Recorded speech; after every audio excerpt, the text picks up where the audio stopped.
Assalamualaikum warahmatullahi wabarakatuh.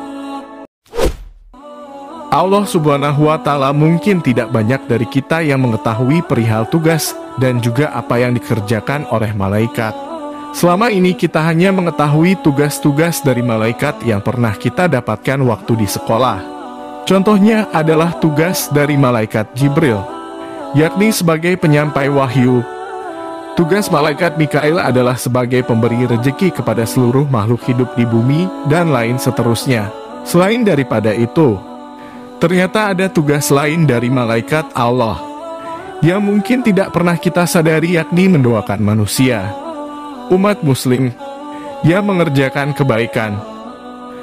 Lalu apa keuntungannya jika kita didoakan oleh para malaikat? Tonton video ini hingga akhir agar tidak sesat. Inilah 12 golongan yang selalu didoakan para malaikat setiap harinya. 1.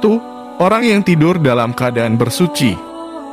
Kebiasaan ini memang terlihat mudah, akan tetapi cukup sulit untuk dikerjakan bagi orang yang kuat iman dan takut kepada Allah Subhanahu wa Ta'ala. Tentu sebisa mungkin akan menyempatkan waktu untuk bersuci terlebih dahulu sebelum tidur. Barang siapa yang tidur dalam keadaan suci, maka malaikat akan bersamanya di dalam pakaiannya.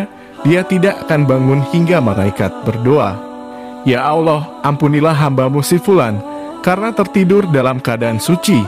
Hadis riwayat Ibnu Hibban dari Abdullah bin Umar. 2. Orang yang sedang duduk menunggu waktu sholat. Tidaklah salah seorang di antara kalian yang duduk menunggu sholat selama ia berada dalam keadaan suci, kecuali para malaikat akan mendoakannya. "Ya Allah, ampunilah mereka, ya Allah, sayangilah mereka." Hadis riwayat Muslim dari Abu Hurairah. 3. Orang yang berada di saf depan dalam sholat berjamaah. Rasulullah Shallallahu Alaihi Wasallam pernah bersabda, "Sesungguhnya Allah dan para malaikat bersolawat kepada orang-orang yang berada di saf-saf terdepan." Hadis riwayat Abu Daud. 4. Orang yang menyambung saf saat sholat berjamaah. Orang-orang yang tidak membiarkan barisan saf sholat kosong juga termasuk salah satu orang beruntung yang selalu didoakan oleh para malaikat.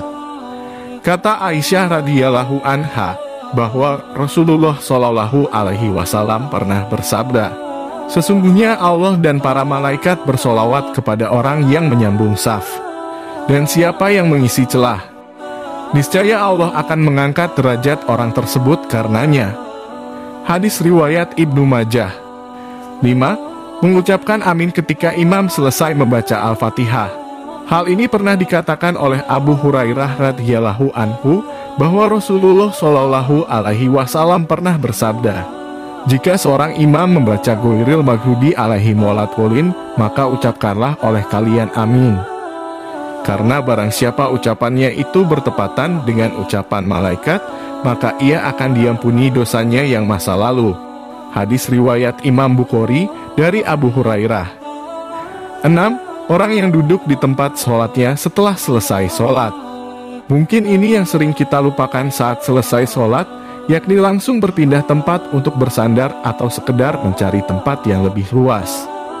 Padahal jika kita mengetahui tetap berada pada posisi di mana kita mengerjakan sholat, merupakan salah satu hal yang membuat malaikat akan mendoakan kita. 7. Orang yang melakukan sholat subuh dan sholat asar berjamaah. Abu Hurairah radhiyallahu anhu berkata, Rasulullah Shallallahu Alaihi Wasallam pernah bersabda, "Para malaikat berkumpul pada saat sholat subuh. Lalu para malaikat yang menyertai hamba pada malam hari yang sudah bertugas malam hari hingga subuh naik ke langit. Sedangkan malaikat bertugas pada malam hari tetap tinggal. Lalu Allah bertanya kepada mereka, 'Bagaimana kalian meninggalkan hambaku?' Mereka menjawab, 'Kami datang sedangkan mereka sedang melakukan sholat, dan kami tinggalkan mereka sedangkan mereka sedang melakukan sholat. Maka ampunilah mereka pada hari kiamat.'" Hadis riwayat Ahmad dari Abu Hurairah, Al-Musnad. 8. Orang yang mendoakan saudaranya tanpa sepengetahuan yang didoakan. Doakanlah kebaikan kepada saudara-saudara kita yang mungkin sedang tertimpa musibah atau bahkan yang menyakiti hati kita. Insya Allah kita akan didoakan para malaikat supaya diberikan kekuatan dan kelapangan dari Allah Subhanahu wa Ta'ala. 9. Orang yang berinfak. Dari Abu Hurairah radhiyallahu anhu, ia berkata bahwa Rasulullah Shallallahu alaihi wasallam pernah bersabda, "Tidak satu hari pun di mana pagi harinya seorang hamba ada padanya kecuali dua malaikat turun kepadanya. Salah satu di antara keduanya berkata, 'Ya Allah, berikanlah ganti bagi orang yang berinfak,' dan lainnya berkata, 'Ya Allah, hancurkanlah harta orang yang pelit.'" Hadis riwayat Bukhari dan Muslim dari Abu Hurairah. 10. Orang yang makan sahur. Dari Abdullah bin Umar, ia berkata bahwa Rasulullah Shallallahu alaihi wasallam pernah bersabda, "Sesungguhnya Allah dan para malaikatnya bersolawat, berdoa kepada orang-orang yang sedang makan sahur." Hadis riwayat Ibnu Hibban dan Imam At-Tabrani dari Abdullah bin Umar. 11.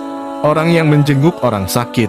Dari Ali bin Abi Thalib, ia berkata bahwa Rasulullah Shallallahu alaihi wasallam bersabda, "Tidaklah seorang mukmin menjenguk saudaranya kecuali Allah akan mengutus 70.000 malaikat untuknya, yang akan bersolawat kepadanya di waktu siang kapan saja, hingga sore, dan di waktu malam kapan saja hingga subuh." Hadis riwayat Ahmad dari Ali bin Abi Thalib Al-Musnad. 12. Orang yang mengajarkan kebaikan kepada orang lain. Rasulullah Shallallahu alaihi wasallam bersabda, "Keutamaan seorang alim atas seorang ahli ibadah bagaikan keutamaanku atas seorang yang paling rendah di antara kalian. Sesungguhnya penghuni langit dan bumi, bahkan semut yang di dalam lubangnya, dan bahkan ikan, semuanya bersolawat kepada orang yang mengerjakan kebaikan kepada orang lain." Hadis riwayat Tirmizi dari Abu Umamah Al-Bahili. Demikianlah 12 golongan ini yang selalu didoakan para malaikat setiap harinya.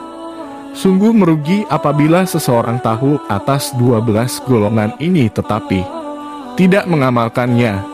Wallahu a'lam bishawab. Sahabat petunjuk Islam, mari kita awali hari ini dengan sedekah kebaikan dengan cara like, comment, share, dan subscribe. Mudah-mudahan kajian ini bermanfaat. Wassalamualaikum warahmatullahi wabarakatuh.